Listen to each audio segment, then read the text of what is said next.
All right, check the mic going live here after the Packers' dominant win over the Washington Commanders. Final of 27 to 18. Packers get the win. It felt like a 40-point game, Sam. I'm not going to lie. Final tally on yardage 404 for the Packers, 230 for the Commanders. That was about 70 in garbage time. Pretty dominant outing for the Packers. Their defense looked outstanding once again, and their offense created some big plays. Left a few on the table, but man, this was all Packers the whole game. Yeah, it really was. This was, I mean, certainly the first half was like an absolute destruction from Green Bay. The only thing that was stopping the Packers was themselves, right? Like they score a deep touchdown, and then that gets negated by a holding penalty. It ends up with Jaden Reed getting hurt on the score as well. Like every time they made a big play, they seemed to negate it with something, but that was the only thing that was stopping them at all. They were dominant on both sides of the ball. Their offense was moving the ball at will. Their defense was absolutely throttling Washington. Every time Micah Parsons was trotted out onto the field, he was getting a pressure, but they weren't actually scoring. They weren't actually putting up any points. And you're like, at some point, you let a team that's not bad in Washington hang around and hang around and hang around, and particularly with Jaden Daniels as your quarterback, sooner or later they're going to figure something out. And they did. They got a drive. They got a big kick return to start the second half with Debo, and there was like a 5-minute period where Washington got it to within a score. We're like, uh-oh, is this going to become a game? And then the Packers went right back down, scored a touchdown. It's like, no, it's probably done. Thank you, Magnus. I just fixed my mic. Is that sounding better? Back to the I had the wrong mic there. I got new headphones, had the wrong mic attached. I think we're back. We're good now. Members just looking out for you. There was a point in the game where it was like 400 to 144 in yardage, and it was a one-score game. Maybe that was when it became a two-score game, but like Washington got back within the score for a minute, and then it felt like Matt LaFleur was like, I've got all these great plays saved up. I'm going to unleash those right now. Savion Williams, so much motion and trickeration. They had early in the game, Tucker Kraft just running wide open up the seam for a long gain. I thought Jordan Love looked very good once again. Took good care of the ball, made some nice throws down the field. The story for me, though, is Micah Parsons once again. I mean, if you just watch him on every snap and where Green Bay is deploying him when he's in there, he's still not playing 100% of the snaps or 95. He's still not playing the whole time. He's playing. He's lined up in the A gap over the center, lined up at 3 technique over the guard, lined up over the right tackle, and there were multiple plays. I'm talking like within a second and a half, he's won, and he's by his man, and he's in the backfield. One of those, the first one you tweeted out, runs through a double team, guard and center, and he's still getting pressure.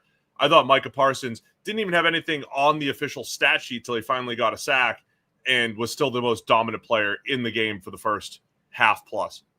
Oh, dude, like the first 3 or 4 plays, they wheeled him out there. He was getting pressure or wrecking the play every single play they put him out. Like they third and medium, out comes Micah Parsons, boom, immediate pressure.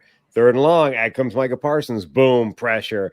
Then he drew an illegal hands to the face call as well when he was beating the right guard. Like every play he was out there, he was making something happen. And then, there were some plays later on where he didn't, but like that dude's impact is insane.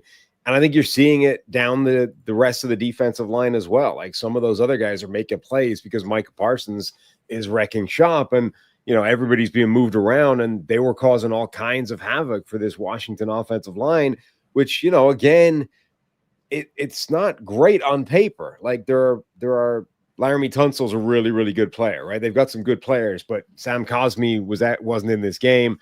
That when they're down who was their best player last year, and you're basically left with Laramie Tunsil and some other guys that are okay, a good defensive line can really get after them. Yeah, poor Josh Connerly, rookie, first rounder from Oregon, played left tackle last year. He's struggling right now. Week 1, he was, I was defending him on the show today. I said, look, most of the reps were good. There were some ugly ones in there. Tonight, way more ugly ones in there against Parsons, against Rashawn Gary. Connerly definitely had his struggles. And it's his first year shifting from the left to the right. Brutal competition to be going. And Brandon Coleman had some losses in there. I mean, it's a very difficult it's a very difficult assignment. I mean, the Packers, it's not overreaction time now. I mean, they look like a Super Bowl caliber team. That's how they've played the first 2 weeks. Yeah. Reminder, we always preface all of these things. This isn't out of nowhere, but the reminder is the Saints looked like a Super Bowl caliber team through 2 weeks last year. But this isn't out of nowhere. This was already a playoff caliber team the last couple of years. They had to get over the hump to beat, or trying to get over the hump to beat good teams. Made a power move to go get Micah Parsons, and it looks like it's paid off. That defense has been electric through 2 weeks.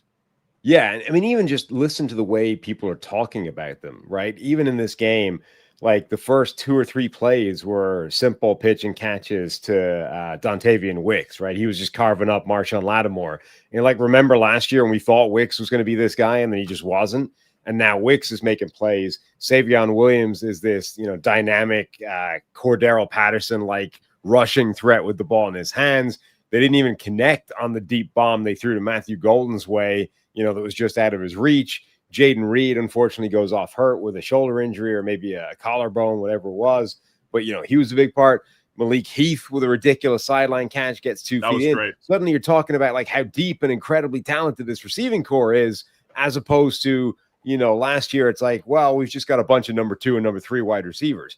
And the difference is Jordan Love is back in that groove, right? Jordan Love is balling. So suddenly this receiving core and spreading it around to everybody, it's a great thing. It's like, it's just the way you frame these things. But watching the first half in particular, the question so this was, I think, the oldest team in the NFL against the youngest team in the NFL in terms of average age. And the Packers for, 3 years have been the youngest team in the NFL. Watching the first half, the thing that occurred to me was like, what if the youngest team in the NFL has finally developed together, finally taken that step and just become awesome? Yeah, it's a great point, Sam. I haven't even thought of it like that. That was our 2023 analysis. I think before the season, we said Packers are the youngest team in the NFL. They've loaded up on draft picks. We don't know what Jordan Love's going to be in his first year as starter, but maybe in 2024, watch out for the Packers in 24. And then the second half of 23, they started to do that right around Thanksgiving. They turned it around. They made that playoff run. Jordan Love looked great. 24, I think, relative to those expectations, was down just a little bit, right? They still made the playoffs. They still won, 11 games, but couldn't beat the best teams.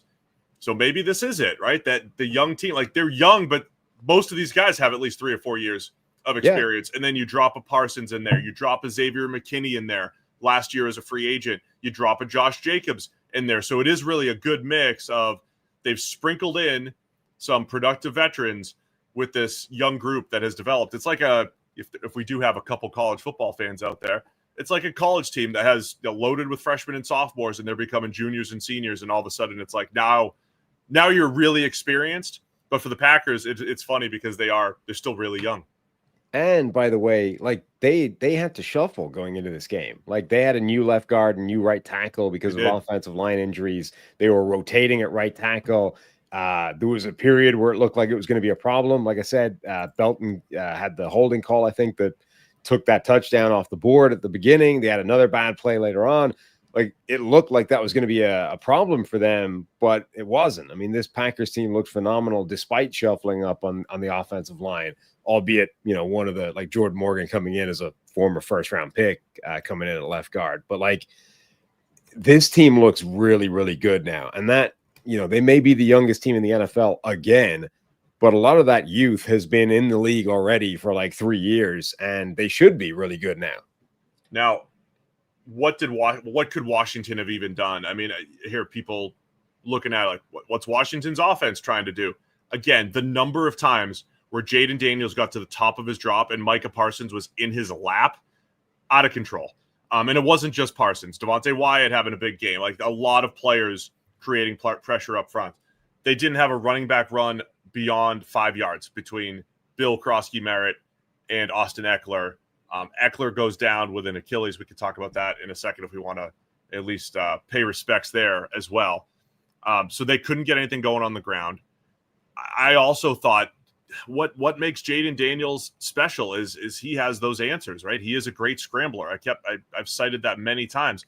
There were no escape routes, right? We talk about pressure up front a lot, but sometimes there's pressure and it's like a little reckless, and then QBs escape. There were no escape lanes for Jaden Daniels. He couldn't scramble. There were times he had to take a sack or he had to throw the ball away. The Packers were not only dominant as far as just defeating blocks, but also dominant in keeping Jaden Daniels in the pocket. And because he was under so much pressure so quickly, there was no rhythm to this Washington offense the entire day. It was like the perfect storm because the front four was winning. The players that they want on the defensive line rushing the passer were winning, but it looked like they were also doing a really good job of spying him with the linebackers. And say what you want about Green Bay's linebackers, both of them are exceptionally athletic, right? When you pair Edgerrin Cooper with Quay Walker, those guys can both run fast. So like they're the perfect combination of spying linebackers to keep an eye on a guy like Jaden Daniels. And like you said, normally he's able to just break the pocket, take off, go scrambling, but they had players that can run him down or cut off those angles and not let him get anywhere when he wants to try and do that. So he's already under a ton of pressure from just the defensive line coming at him. And then the second he tried to make a move, one of those linebackers was just pouncing on him and he had nowhere.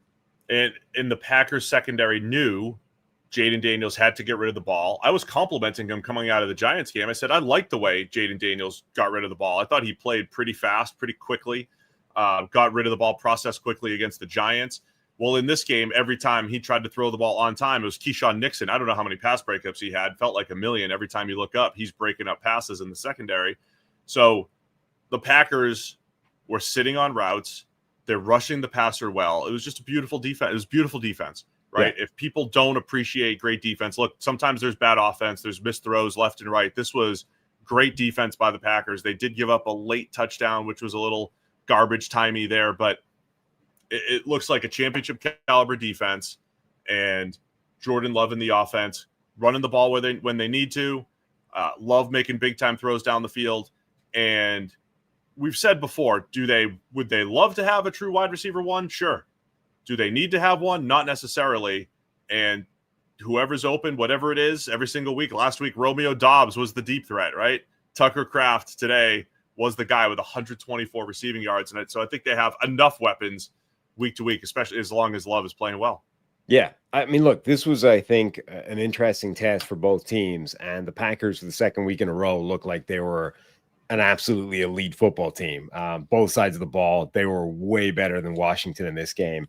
Is that going to be the case come late December, come January? Who knows? But right now, Green Bay looks like an absolute legit Super Bowl contending team. That's the thing about looking this good early on, because now you always talk about the quadrants of the season or even thirds of the season, keeping that consistency throughout the year, staying healthy throughout the year. But I like the offensive line thing. They had, rookie Anthony Belton in there, last year's first rounder Jordan Morgan playing left guard. The fact that they were still able to just rotate guys in there, and they've done a good job of drafting and developing on the offensive line and creating that depth these last couple of years. So from a Packers perspective, it's all praise. From a Washington perspective, look, they got beat down pretty bad. I know there's this history of Matt LaFleur against Dan Quinn defenses, and it was another one where LaFleur, it felt easy at times, where he knows what's going on. He's creating open plays. Commanders defense got beat up, and they didn't really have any answers offensively. And then unfortunately, you lose Austin Eckler to the Achilles as well in the late in the game. Yeah, I mean, they didn't have answers on either side of the ball. It felt like LaFleur had plays when he needed them. It was a little weird that they weren't able to put the kind of points on the board that they should have had in this game. I mean, they should have had 27 points by the half, let alone by the end of the game. They eventually made the score look a little bit more like it should have, only for Washington to claw back a couple of late touchdowns. But like this was a destruction on both sides of the ball. I think, yeah, it was damaging as well. So that might be the end of Austin Eckler's career. And Dietrich Wise went down earlier in the game as well on a kick attempt, a kick block attempt, where he got penetration, and then like the rest of the line fell back over and landed on his leg, and he ends up getting carted off the field with an air cast on his leg. So those look like two long-term, potentially season-ending injuries for two reasonably key players for them. And for Eckler, yeah, that unfortunately might be the end of his career entirely, given his age. it probably feels a little bit worse for Washington, unfortunately because of those injuries, but also for how it went down. I mean, if this was a competitive back and forth game and you just lose by 3 at the end, you just say, hey, 2 really good NFC teams, they'll see each other later. And they still might. Right. But this one was really one-sided. I mean, we are talking a couple missed throws, some unforced errors on the Packers. This should have felt like a 4-touchdown game, right? So that would be the concerning part for Washington. Maybe the age thing, like they've gone veteran heavy, right? So they have this combination of we're relying on veterans, and we're also we have rookies out there as well. Josh Conerly, Trey Amos. Amos, I think, has held his own the first couple of weeks as a second-round corner. Conerly having his struggles tonight. So got to get back to it. But this was, I would say, a little more concerning than I expected from Washington. I thought it'd be a bit more competitive.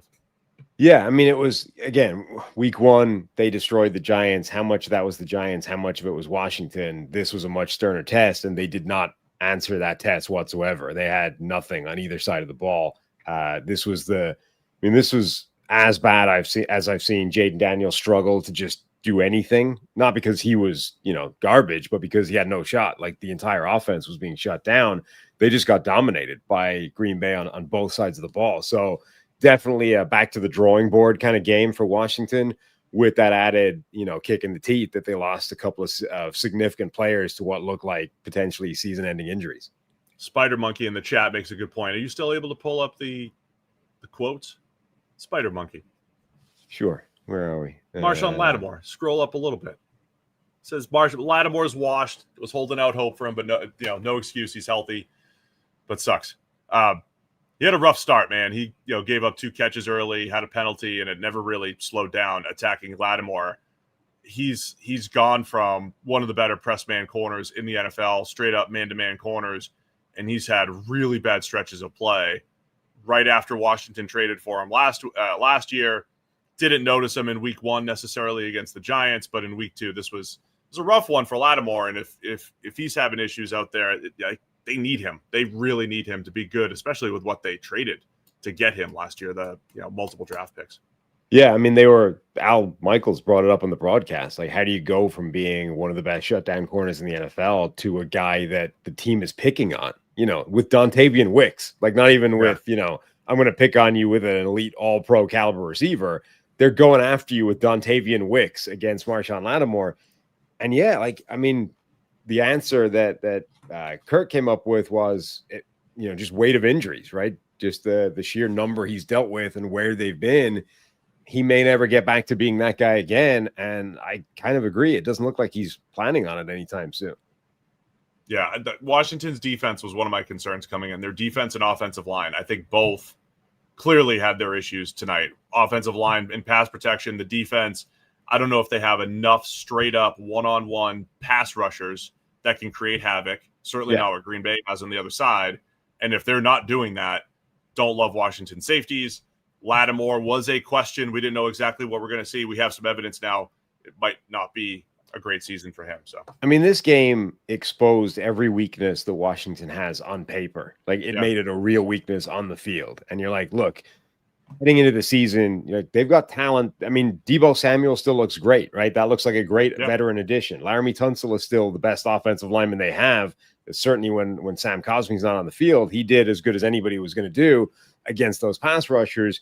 Jaden Daniels is spectacular. And they've even, unearthed young players like Bill Krosky-Merritt and maybe Trey Amos as well. Like, there's talent there. But you look at it and say, even with that talent, you still have, gaps everywhere, right? Like, there's so many weaknesses on paper in this team, which is why going in, you're like, it feels like a team that's going to take a step backwards. But then the only question was, maybe Jaden Daniels is so special that he can, individually overrule all the negatives.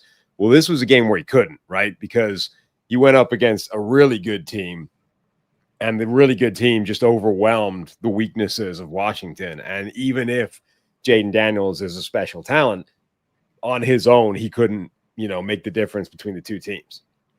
Just to answer the question on Lattimore, too, I think one of the biggest things NFL teams struggle with is predicting the drop-off.